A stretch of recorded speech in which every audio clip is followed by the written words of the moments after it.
이 지구상에 60억 내지 70억의 인구가 삽니다. 뭐 60억이라고 쳐요. 60억이나 70억이나 뭐 그 인구가 가운데에서 지금 우리가 만난 거예요. 이게 우린 그냥 의뢰 이렇게 만나고 보니까 그냥 너무나도 자연스럽고 그냥 당연한 것 같은데 가만히 생각해보면 60억 가운데 여러분을 만나는 게 쉽지 않죠. 대한민국 땅에 태어나는 거, 이민을 와도 왜 딴 나라 이민 갈 수도 있는데 LA로 이민 온 거, 교회? 아니 뭐 딴 교회 얼마든지 있는데 딴 교회로 가지 않고 여기 교회를 온 거, 여기서 저와 여러분 또 여러분끼리 여기 만난 거, 이게 우연이라고요? 이걸 확률로 따져봅시다. 우리 영 목사님 수학 잘하니까. 60억 분의 1의 확률, 각자가 60억 분의 1이에요. 와, 우연이 아니죠, 이거는. 필연. 그래서 누구를 만나고 우리가 어떤 일을 당하고 어떤 일을 하고 어떤 상황에 부딪히든지 간에 우리는 그것을 우연이라고 말할 수 있지만 그러나 하나님 편에서는 그것은 우연이 아니고 뭐예요? 필연이다. 또 다른 말로 얘기하면 하나님의 섭니다. 이렇게 얘기하는 거예요. 하나님의 섭니다. 하나님의 인도하십니다. 이렇게 얘기를 하는 겁니다. 왜 룻은 이삭을 주우면서 한도 끝도 없이 가서 보아스의 밭에 가게 되며 왜 또 해필이면 그날 보아스는 뒷짐지고 조수를 데리고 자기 밭에 나왔을까? 우연이지 뭐. 그런데 그것이 두 사람을 만나게 하시려는 하나님의 섭리였다라는 사실을 우리가 알게 되는 겁니다. 그렇게 해서 두 사람이 만났는데 보아스가 이렇게 보니까 한 예쁜 젊은 여자가 이걸 줍고 있으니까 자기 이 조수한테, 사환한테 묻는 겁니다. 누구냐라고 묻겠죠. 그랬더니 그 사환이 조수가 얘기하는 겁니다. 6절에 모압 지방에서 시어머니 나오미와 함께 돌아온 모압 소녀입니다. 라고 이렇게 소개를 한 거예요. 이 사환은 룻에 대해서 알고 있었어요, 이미. 어떻게 알 수 있었을까? 지난 시간에 말했지만 베들레헴이라는 성은 굉장히 큰 성이 아니었어요. 몇백 명 정도가 사는 작은 성읍이었단 말이에요. 그러니까 이 나오미와 함께 온 룻에 대한 소문을 이미 다 듣고 알고 있었단 말이죠. 그래서 그 사환은 룻이 어떤 여자인지를 알았어요. 저 여자가 바로 나오미의 며느리입니다라고 소개를 한 거예요. 그런데 여기까지가 이제 7절까지 말씀이고, 그 다음 이제 8절부터 16절까지 두 번째로, 이제 8절부터 16절까지 보아스가 이제 만난 그 룻한테 얼마나 호의를 많이 베푸느냐면은, 8절에 보아스가 이제 룻한테 얘기를 하는 거예요. 곁단을 묶은 여인들 옆에서 이삭을 주어라. 곁단을 묶는 여인들 옆에서 이삭을 주우래요. 여러분, 곁단을 묶는 곳에 옆에 가면 아무래도 이삭이 많이 떨어지겠지. 그렇죠? 그곳에 가서 이삭을 주우래요. 얼마나 쉬워요. 그 다음에 거기서 끝나는 게 아니에요. 일하는 일꾼들을 위해서 길러온 물이 있잖아요. 그 물을 이 룻으로 하여금 그 물을 마실 수 있게 해준 거예요. 그랬더니 이 룻이 아무래도 이상해요. 그래서 10절에 보아스에게 묻는 겁니다. 아니, 나는 이방 여인인데 왜 나한테 이런 은혜를, 호의를 베푸십니까? 라고 묻는 거예요. 그랬더니 11절 말씀 봅시다. 룻기 2장 11절. 룻이 어떻게 해서 여기까지 오게 됐는지를 11절에서 아주 간단하게 설명을 해주고 있어요. 그러니까 이 룻에 대한 소문이 벌써 베들레헴 성에 다 퍼졌단 말이에요. 그러니까 저 여자가 룻인 거는 몰랐지만 룻이라는 여자가 그렇게 해서 여기까지 왔다는 내용은 보아스도 이미 알고 있었던 거예요. 그게 룻이 바로 저 여자라는 걸 안 보아스가 얼마나 그 여인이 기특했겠어요. 더더군다나 자기 친족의 며느리인데 얼마나 기특했겠어요. 그래서 이러한 소식을 다 들었기 때문에 내가 너에게 이렇게 하는 것이다 라고 이야기를 하는 겁니다. 그러면서 여기서 끝나지 않고 보아스가 룻한테 축복, 복을 기원합니다. 12절 읽어봅시다. 여호와께서 내가 행한 일에 보답하시기를 원하며 시작. 와, 최고의 복을 기원하는 겁니다. 여호와께서 내가 행한 일에 보응하시기를 원한다. 보답하시기를 원한다. 그러면서 또 더 나아가서 하나님의 날개 아래 보호받기를 원하고, 그리고 또 마지막으로 뭘 하기를 원해요? 하나님이 내게 상 주시기를 원한다. 라고 이렇게 얘기를 하는 거예요. 최고의 복을 지금 기원을 하고 있는 거예요. 지금 보아스가 룻한테. 여러분, 날개는 여러분 잘 알다시피 날개는 날 때 쓰는 게 날개입니다. 그런데 성경에서의 날개의 개념은 뭐 그런 개념으로도 우리가 독수리처럼 날아오르는 그 주를 앙모하는 자들이 날아오르는 개념으로도 쓰이지만 또 하나 날개가 주는 큰 의미가 있습니다. 그것은 뭐냐면 날개로 품어주시는 하나님을 의미합니다. 날개. 하다못해 독수리 아니라 하다못해 병아리 이 닭도 자기 새끼 병아리를 날개로 품었죠. 그렇죠? 즉 여호와 하나님의 날개 안에 거한다라는 얘기는 그 날개 안에 있으면 모든 추위, 모든 적들, 모든 위험한 상황들 속에서 날개 아래 있으면은 안전한 거예요. 완벽하게 보호가 되는 거예요. 그러니까 이 날개는 하나님의 날개를 이야기하는 거예요. 주님의 날개. 주님의 날개 아래. 즉 그것은 날개가 의미하는 것은 하나님의 주님의 사랑과 자비와 은혜와 은총을 이야기하는 것이 바로 날개다라는 겁니다. 그 날개 아래 거하기를 원한다. 지금 이야기하는 겁니다.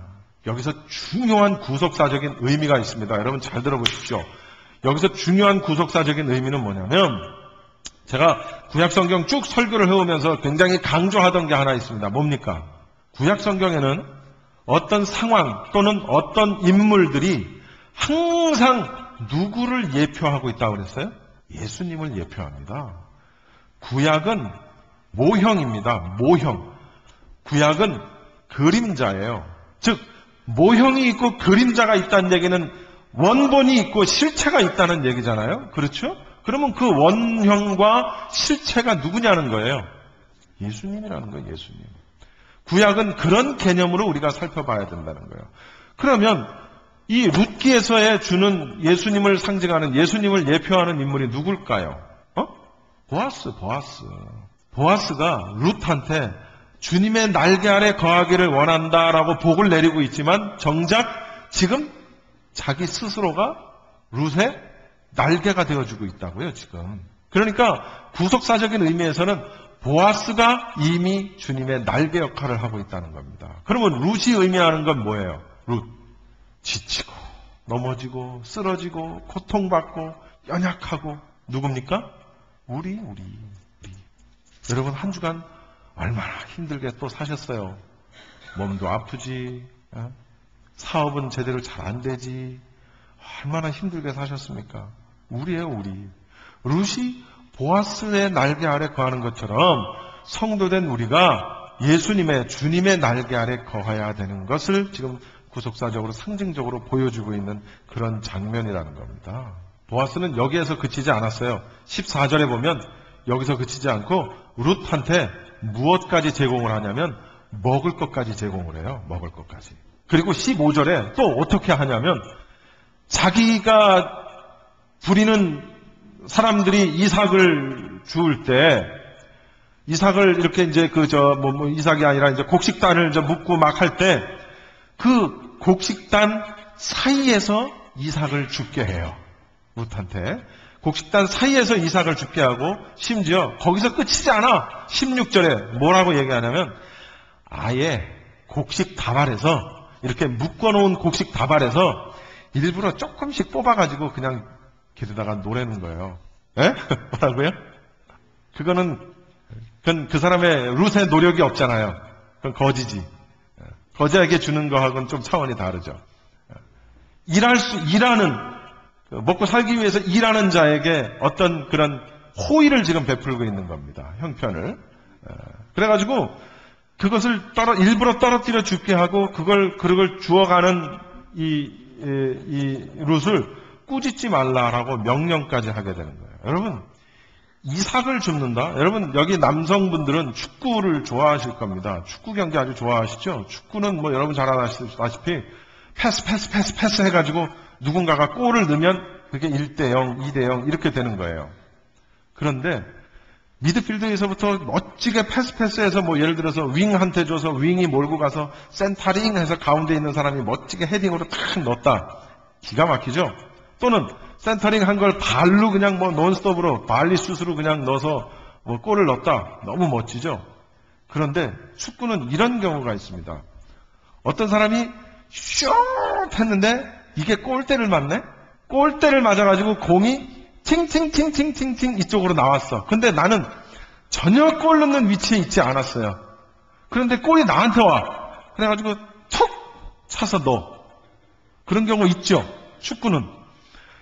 슛 했는데 골키퍼가 멋지게 펀칭을 해서 손으로 막아냈어요. 잡지는 못하고 막아냈어. 볼이 튕겨 나올 거 아니에요. 근데 가만히 있던 나한테 볼이 와. 그래서 그걸 툭 차서 넣었어요. 골인이죠? 그럴 때 해설가가 뭐라고 합니까? 아, 네, 이삭 주었네요. 이삭 줍기 했어요. 이삭 줍기 했어요. 그러는 거예요. 그걸 무슨 얘기입니까? 골을 넣으려고 막 어떻게 하지 않았는데 어떻게 하다 보니까 골이 내 앞에 와서 툭 그냥 넣은 거야. 그걸 그냥 너무 쉽게 골을 넣었다 해서 해설자가 아, 네, 이삭 줍기 했습니다. 그러는 거예요. 이삭 줍기. 그러니까 무슨 얘기냐면 이삭을 줍는 것만큼 쉬운 게 없는 거예요. 어떻게 보면 저절로 내가 심기를 했어요. 무슨 가꾸기를 했어요. 뭘 했어요. 아무것도 안 했어요. 그런데 그냥 떨어진 이삭을 가면서 이렇게 주워 담는 거예요. 이렇게 주워 담는 거예요. 이걸 이삭 줍기라고 하는 거예요. 그러니까 이삭 줍기는 너무나도 쉬운 거예요. 그런데 보아스는 그 룻한테 그것도 힘들다 해가지고 어떻게까지 호의를 베풀었다고요? 일부러 이삭이 많이 떨어져 있는 곡식단 사이에서 그걸 주어라. 에이, 그것도 안 되겠어. 일부러 조금씩 뽑아서 떨어뜨려 놔. 그래가지고 그걸 주어라. 굉장한 호의죠, 보아스가. 그럼 다른 사람들이 막 화내고 막 꾸짖을 거 아니에요. 그러니까 꾸짖지 마. 절대로 꾸짖지 마. 혼나. 이렇게 이제 명령까지 내리게 되는 겁니다. 여기까지가 이제 17장, 16장까지 내용이에요. 그리고 이제 17장부터 23절까지는 그날 저녁에 집에 돌아와서 자기 시어머니인 나오미한테 그 하루에 있었던 일을 막 이제 여자들이니 또 얼마나 수다가 많아. 또 이제 설명을 하는 거죠. 그리고 이제 자기가 만난 남자가 보아스라는 사람인데 이런 호의를 나에게 베풀었습니다. 그랬더니 나오미는 보아스가 누군지를 알죠. 그러니까 이 나오미가 룻한테 이야기하는 겁니다. 얘야, 딴 데 가서 이삭 줍지 말고 꼭 다음에도 거기 가서 이삭을 주어라. 이렇게 이제 얘기하는 거예요. 왜? 보아스가 기업을 물을 자신의 친족인 것을 나오미는 아는 거예요. 여기서 기업을 물을 자, 아까 제가 토지를 매입할 우선권 이런 얘기를 했지만 여기서 가장 중요한 기업을 물을 자의 그 의무나 권리가 뭐가 있냐면은 자기 친족의 미망인, 자식을 낳지 못하고 죽은 그 미망인, 그 여자를 데려다가 임신을 시켜서 대를 이어가게 만들 권리와 의무가 있는 거예요. 합법적으로. 자식이 없이 남편이 죽었을 때 그 위치에 있는 자가 바로 보아스였던 거예요. 그러니까 여기서 이미 나오미는 눈치를 채는 거죠. 아하, 보아스, 나오미, 룻. 이렇게 되겠다라는 걸 이미 벌써 눈치를 챈 겁니다. 여기까지가 이제 본문이에요. 여기서 이 본문에서 우리가 알 수 있는, 받을 수 있는 교훈이 뭘까? 첫째, 따라해 봅시다. 말씀을 준행하는 자가 되자. 사사시대는 말씀드린 대로 이 룻기의 배경이 사사시대라고 그랬죠. 사사시대는 모든 것이 타락한 시대입니다. 그렇죠? 종교적으로, 신앙적으로도 타락한 이미 그런 시대예요. 그런데 그럼에도 불구하고 그 타락한 사사시대에 살고 있던 보아스라는 남자는 모세의 율법을 지키는 자였고 하나님을 섬기는 자였어요. 신명기에 나타난 그 모세의 율법을 철저하게 지키면서 이삭 줍는 일을 할 수 있도록 배려했던 인물이었어요. 그렇죠? 그리고 그 룻한테 하나님의 축복을 기원하는 기원을 할 줄 아는 그런 믿음의 사람이었다는 거예요, 보아스가. 말씀을 지키고 그 말씀을 지키는 걸 넘어서 그 뜻을 이룰 수 있는 그런 위치에 있는 사람이 바로 이 보아스였다라는 사실입니다. 두 번째, 따라합시다. 은혜에 감사하자. 은혜에 감사할 줄 아는 신앙이 굉장히 중요합니다. 룻은 보아스가 준 그런 호의를 마치 당연한 것인 양 받지 않았다라는 거죠. 아까 질문에도 나오지만, 본문에도 나오지만, 아니 나는 이방 여인인데 왜 나에게 이런 호의를 베푸십니까? 왜 나에게 이런 은혜를 베푸십니까? 라고 묻게 되죠. 그 얘기는 무슨 얘기입니까? 자기는 이러한 은혜를 입기에 부족한 여인이라는 거예요. 마땅한 여인이 아니라 당신은 부자고 당신은 남자니까 연약하고 돈 없는 나를 여자를 도울 의무가 있어. 그러니까 당신이 나를 돕는 것을 나는 당연하게 받을 것이야 라고 이렇게 하지 않았다라는 겁니다. 나는 이방 여인이고 이런 은혜를 받을 만한 위치에 있는 사람이 아닌데 어찌하여 그걸 알면서 나에게 이런 은혜를 호의를 베푸십니까? 라고 아주 겸손하게 그 은혜에 대해서 감사할 줄 알았다는 겁니다. 반응할 줄 알았다라는 겁니다. 이것이 굉장히 중요합니다. 왜냐하면 제가 아까 룻은 누구를 상징한다고 그랬어요? 우리를 상징한다고 그랬어요. 성도들. 보아스는 주님을 상징한다고 그랬어요. 주님이 우리에게 주시는 은혜를 우리가 당연시 여겨서는 안 된다는 겁니다. 은혜라는 말 자체의 개념이 당연시 여길 수 있는 개념이 아니죠. 은혜. 은혜는 정말 주는 자의 마음에 달려있는 것이지 받는 자의 마음에 달려있는 게 아니란 말이에요. 은혜. 하나님이 어떻게 그 사랑의 하나님이 어떻게 지옥을 만들어서 당신의 사랑하는 자녀들을 지옥에 보내? 말도 안 돼. 아인슈타인의 말. 아인슈타인. 그럴듯해요. 그런데 원래 우리는 다 죽어야 돼. 원래는 다 죽어야 되는데 하나님이 우리를 살릴 수 있는, 우리가 살 수 있게 하는 방법을 만들어 놓으신 거예요. 그게 아니면 원래 우리는 다 죽어야 돼. 어떤 사람은 이렇게 얘기해요. 물에 빠져 죽는 자가 건져주는 자에게 살려주세요 하고 손을 내밀었어요. 건져주는 자는 그 손을 잡고 끌어냈어요. 그랬더니 이렇게 얘기해요. 죽는 자가 물에 떠내려가는 사람이 이야기하는 거예요. 내가 손 내밀었으니까 내가 살았지. 말이 됩니까? 자기 지금 떠내려가. 꼴깍꼴깍꼴깍 죽어. 손 내밀었어. 누군가 손을 잡고 끌어올렸어. 내가 손 내밀었으니까 내가 살았지 뭐. 말이 안 되죠. 내가 산 은혜는 전적으로 누구의 은혜입니까? 건져내어준 자. 그 손을 잡고 그 물속에서부터 끌어내준 자의 은혜지. 내가 손 내밀었으니까 살았지. 물론 손 내밀었지. 그러나 그 공덕이, 그 은혜가 손 내민 자에 있는 것이 아니라 그 손을 잡아준 자에 있는 겁니다. 우리는 원래 다 죽을 수밖에 없는데 하나님이 우리에게 손을 잡아주신 거예요. 내 손을 잡으라는 거예요. 그래서 내 손을 잡는 자들이 산다라는 거예요. 산다. 물론 그렇다고 해서 우리가 은혜를 받고 우리가 구원받는 데 있어서 나의 공로가 있다라는 그런 의미는 아닙니다. 오해하지 마십시오. 내가 은혜를 받고 내가 살림을 받는 것은, 살리움을 받는 것은 나에게 공로가 있기 때문에 그런 것은 아닙니다. 전적으로 하나님의 은혜로 말미암아 우리가 사는 거지. 이건 여러분이 절대로 명심하셔야 됩니다. 다만 진짜 우리가 우리의 삶 속에서 행해야 될 것은 하나예요. 뭡니까? 겸손. 주님 앞에 겸손한 것. 겸손하게 무릎 꿇는 것. 하나님이 가장 싫어하시는 죄가 뭔지 압니까? 제가 사실 설교 시간에 여러 번 얘기했어요. 살인죄? 강간죄? 폭행죄? 사기죄? 하나님이 가장 싫어하시는 죄는 교만이에요. 교만. 결국은 선악과의 그 죄는 무엇 때문에 이루어졌어요? 마귀가 꼬셨어요? 마귀가 꼬셨지.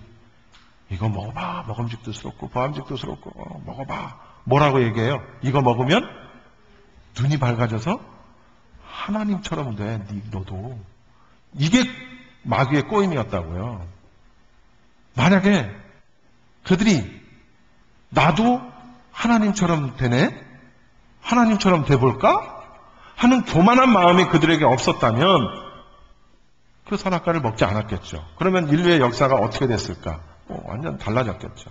그런데 그들이 하나님처럼 눈이 밝아져서 하나님처럼 될 거야 라는 말에 혹해가지고 그걸 먹게 되는 거예요. 혹해가지고. 그게 뭐예요? 하나님처럼 되고 싶은 게 교만이에요. 교만. 내가 잘난 거예요. 내가 잘난 거. 돈이 많으면 내가 잘난 거예요. 지식이 많으면 내가 잘난 거예요. 그러니까 아인슈타인이 그런 얘기를 하는 거예요. 그리고 또 아인슈타인이 한 얘기니까 그래, 일리 있다. 높은 권력에 있는 사람이 그런 말 하는 거예요. 자기가 가지고 있는 권력을 이용해서. 자신의 권력을 겸손하게 사용할 줄 몰라요. 자신이 가지고 있는 재산을 겸손하게 사용할 줄 알아야 돼요. 자신이 가지고 있는 지식을 겸손하게 사용할 줄 알아야 된다고요. 내가 받은 은혜를 겸손하게 받을 줄 알아야 된다고요. 믿는 자에게 필요한, 우리에게 필요한 가장 최고의 덕목은 겸손입니다. 누구 앞에? 하나님 앞에. 그래서 하나님이 모세를 부르실 때, 떨기나무에서 모세를 부르실 때 가장 먼저 말씀하신 게 뭡니까? 너는 지금 즉시 이스라엘로 가서 내 백성들을 구원해내라. 이 말씀이셨어요? 뭐였습니까? 신발 벗는 일부터 시키셨다고요. 모세를 부르시고 가장 먼저 내 발에 신은 신발부터 벗으라는 거예요. 여러분, 사명을 여러분 가지고 계세요? 소명의식이 있고 사명이 있고 내가 뭔가를 열심히 잘할 것 같아요? 그럼 먼저 신발부터 벗으십시오. 먼저 무릎부터 꿇고 겸손해지시기를 바랍니다. 우리에게 필요한 것은 겸손함이에요. 겸손함, 신앙. 말씀에 순종하고 말씀을 지키는 자, 그 다음 그 은혜 아래 겸손하게 무릎 꿇는 자. 마지막으로 하나님은 당신의 백성을 위해서 섭리하십니다. 아주 오묘하신 방법으로 섭리하신다라는 사실을 우리가 생각을 해야 돼요. 룻은 인간적인 측면에서 보면 돌봐줄 사람 없어요. 이스라엘 사람도 아니고 이방 여인인데다가 뭐 남편도 없고 뭐 시아버지도 없고 돌봐줄 이유도 없고 사람도 전혀 없어 보여요. 그런데 하나님이 그를 어떻게 하세요? 보아스와 만나게 하시고 이제 앞으로 나오겠지만 궁극적으로 두 사람이 부부가 되죠. 하나님의 은혜입니다. 하나님의 섭리라는 거예요. 어떤 자에게? 보아스는 보아스대로, 룻은 룻대로 전부 하나님을 기쁘시게 하는 자였고 하나님 앞에 겸손한 자였어요. 하나님이 두 사람을 그렇게 만나게 하셔서 아름다운 또 하나의 가정으로 삼아주시고 그 족보에서 누가 나와요? 예수님이 나오게 되는 구속사의 은혜를 이렇게 부어주신다라는 겁니다. 여러분, 내세울 것도 없고 우리 룻이라고 그랬죠. 여러분 내세울 거 뭐 있습니까? 여기 뭐 재산 무지 많이 가지신 분 계세요? 내세울 것도 없고 가진 것도 없고 자랑할 것도 없고 아무것도 없는 결국 죄 가운데에서 죽을 수밖에 없는 저와 여러분. 결국 언젠간 다 죽겠고 죄 가운데 죽었으니 지옥에 갈 수밖에 없어요. 그런데 우리에게 구원의 은혜를 우리에게 허락하시고 죽어도 영원히 꺼지지 않는 불 속에 들어가는 것이 아니라 영원히 생명 속에 거하는 천국으로 우리를 인도하신다는 사실입니다. 믿으십니까? 이 사실을 우리가 명심해야 돼요. 그래서 그 은혜를 받은 우리에게 가장 필요한 건 뭡니까? 주님과 동행하는 것. 뭐 하는 것? 함께 가는 것. 주님의 날개 아래 있으면 함께 갈 수밖에 없어요. 주님이 가는 대로 가는 거지 뭐. 날개 아래 있는데 내 마음대로 가지나? 주님의 날개 아래 거하는 것. 주님이 날개 아래가 우리에게 피난처시고 보호처가 되신다는 사실을 절대로 명심하시기 바랍니다. 말씀을 지키며 겸손하게 주님과 동행하는 것. 이것이 바로 오늘 룻기 2장이 우리에게 주시는 귀한 교훈이라는 사실을 믿으시기 바랍니다.